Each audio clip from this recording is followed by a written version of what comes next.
Jack London, The Story of Keesh, Part 2.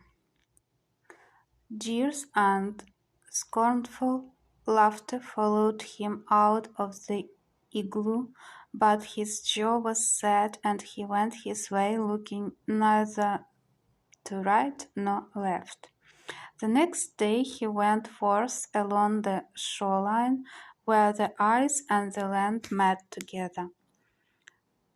Those who saw him Go noted that he carried his bow with a goodly supply of bone-barbed arrows, and that across his shoulder was his father's big hunting spear.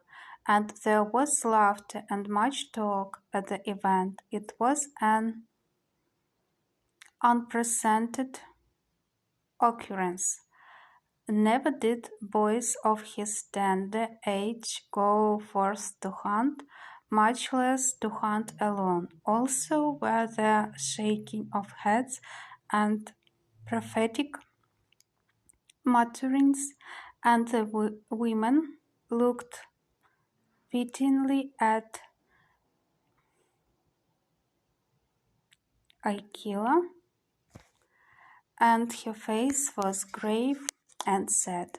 "He will be back ere long," they said cheerily. "Let him go. It will teach him a lesson," the hunters said, "and he will come back shortly, and he will be meek and soft of speech in the days to follow."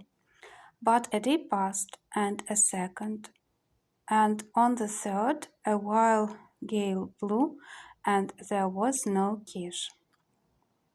Aikiga tore her hair and put soot of the seal oil on her face in token of her grief, and the women assailed the men with bitter words in that they had mistreated the boy and sent him to his death.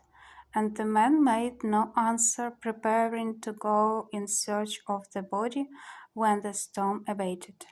Early next morning, however, Keesh strode into the village, but he came not shamefacedly. Across his shoulders he bore a burden of fresh-killed meat, and there was importance in his step and arrogance in his speech.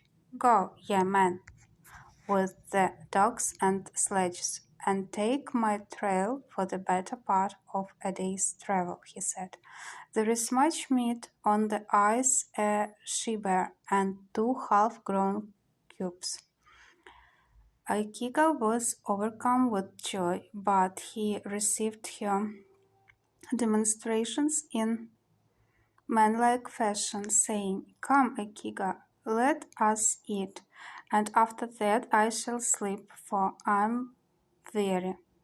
And he passed into their igloo and ate profoundly, and after that slept for 20 running hours. There was much doubt at first, much doubt and discussion.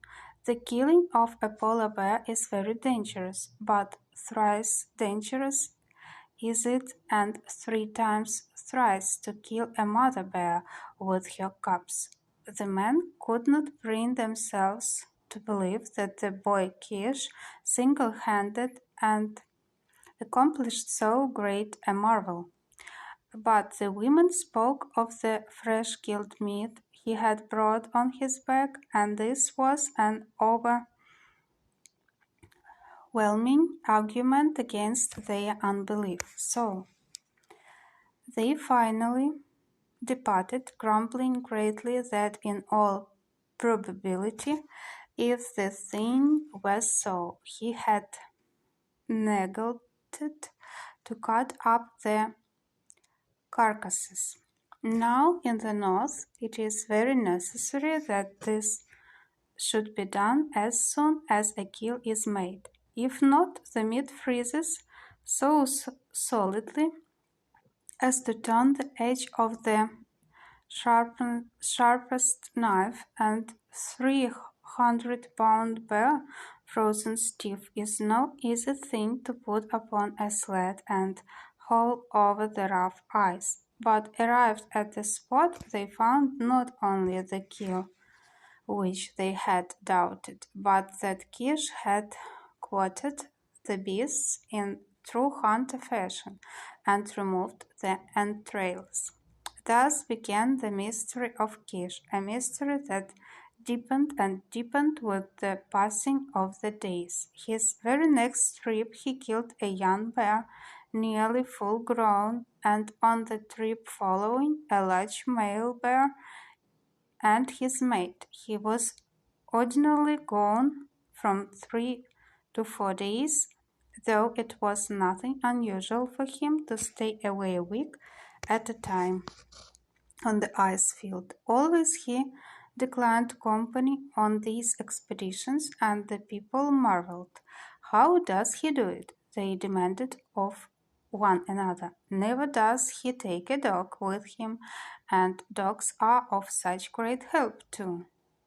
Why dost thou hunt only bear? Kloshkwan once ventured to ask him, and Kish made fitting answer. It is well known that there is more meat on the bear, he said, but there was also talk of witchcraft in the village. He hunts with evil spirits, some of the people contended, wherefore his hunting is rewarded. How else can it be save that he hunts with evil spirits?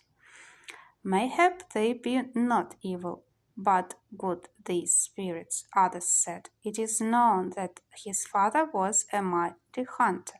May not this hunter hunt with him so that he may attain excellence and patience and understanding? Who knows?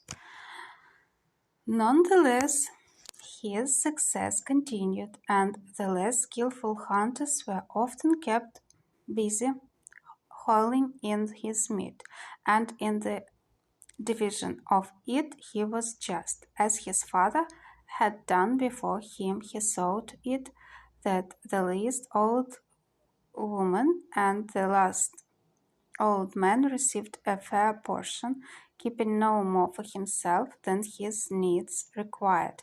And because of this and of his merit as a hunter, he was looked upon with respect and even awe. And there was talk of making him chief after old Kloshkvon. Because of the things he had done, they looked for him to appear again in the council, but he never came, and they were ashamed to ask.